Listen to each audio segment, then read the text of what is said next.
र अब यो हाम्रो चाहिँ हिन्दू धर्ममा चाहिँ मानिन्छ अब भूत प्रेतहरूले यो उयो गऱ्यो भने चाहिँ दुःख दिँदैन भनेर मलाई अनि तपाईँले चाहिँ यो गर्नुहुन्छ काम है ए तपाईँसँग कसैले पनि सम्पर्क गर्दाखेरि हुन्छ कसैको घरमा पनि अब के दुःख बिमार साह्रो भयो के भयो भने चाहिँ अब तेजेन्द्र सम्पर्क गर्न सक्नुहुन्छ अब हामी चाहिँ यस्तो खिलकराहरू उयोहरू गर्छौँ र अब तपाईँको शुभ नाम चाहिँ मेरो तेजेन्द्र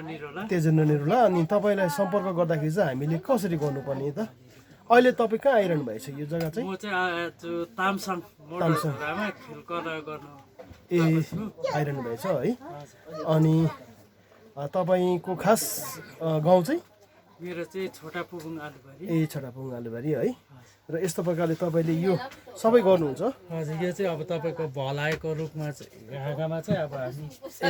गर्छौँ मन्त्रहरू जपेर भनेपछि भलाइको रूपमा झुन्डेर चाहिँ हजुर भलाइको रुखलाई चाहिँ तपाईँको यसरी काटेर काँचो धागो टिका अनि यहाँ माथि चाहिँ तपाईँको काटिन लगाइन्छ र अब यसमा चाहिँ तपाईँको मन्त्र गरेर चाहिँ अब हामी घर वरिपरि काट्छौँ र यो गरेपछि चाहिँ तपाईँको भूत प्रेत उयोहरूले अब दुःख दिँदैन घरमा उयो हुँदैन तपाईँ चाहिँ भनेपछि एकदमै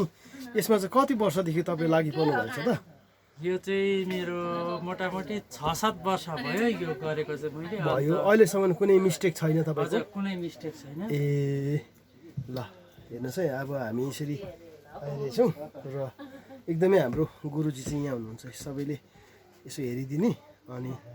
उहाँको सम्पर्क नम्बर पनि हामी दिनेछौँ पछाडि है यसरी भिडियोहरू हेर्दै गर्नुहोस् र उहाँको सम्पर्क नम्बरहरू तपाईँले पाउन सक्नुहुनेछ।